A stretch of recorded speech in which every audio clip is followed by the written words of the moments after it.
नमस्कार, मी विजय पाटकर. आज मी दिव्यांग कला संस्कृती या कार्यक्रमाला आलो होतो, जे उल्हासनगर महानगरपालिकेतर्फे राबवलं गेलं होतं. आणि त्याची मूळ कल्पना माझे मित्र किरण नागटी यांचं होतं. दिव्यांगांसाठी किती काम केलं तर ते कमी इतकं काम व्हायला पाहिजे, आणि तो माझा मित्र किरण नागटी करतोय. आता उल्हासनगर महापालिकेचे आयुक्त विकास जांभळे साहेबांनी सुद्धा वचन दिलंय की आपण दरवर्षी कार्यक्रम करू.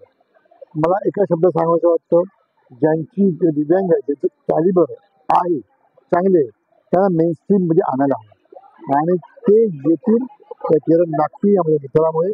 आणि अशा महानगरपालिका जर राबवलं तर ते मेनस्ट्रीम मध्ये येऊ शकतात, चांगलं काम करू शकतात. त्यांना आणायलाच हवं. तर त्यांचे जे कॅलिबर आहे, जी कॅपॅसिटी आहे, आकलन पॉवर आहे, ती खूप छान असते. जास्तीत जास्त ही मंडळी आपल्या बरोबर यायला पाहिजे. आपल्या खांद्याला खांदा लावून तुम्ही काम करायला हवं. त्यासाठी आपण जटायला पाहिजे, आणि तुम्ही सगळे काम करताय त्याबद्दल तुम्हाला खूप खूप शुभेच्छा. धन्यवाद. आज आपण दिव्यांग कल्याण विभागामार्फत दिव्यांग कला महोत्सव हा कार्यक्रम आपण आयोजित केला गेलेला होता. माननीय आयुक्त तथा मार्गदर्शनाखाली व अतिरिक्त आयुक्त माननीय जमीन लिंगरेकर सर यांच्या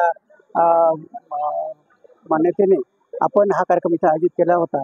तर उल्हासनगर महानगरपालिकेमध्ये अशा पद्धतीचा प्रथमच कार्यक्रम होत आहे. आणि या कार्यक्रमाला सिने कलाकार, हास्य सिने कलाकार विजय पाटकर साहेब इथं आपल्याला बक्षीस वितरणाला हजर झालेले आहेत.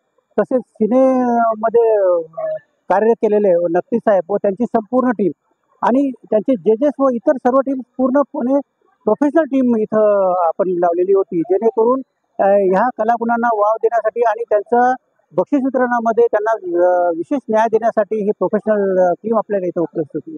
अतिशय उत्स्फूर्तपणे आपण हा कार्यक्रम पार पडलेला आहे.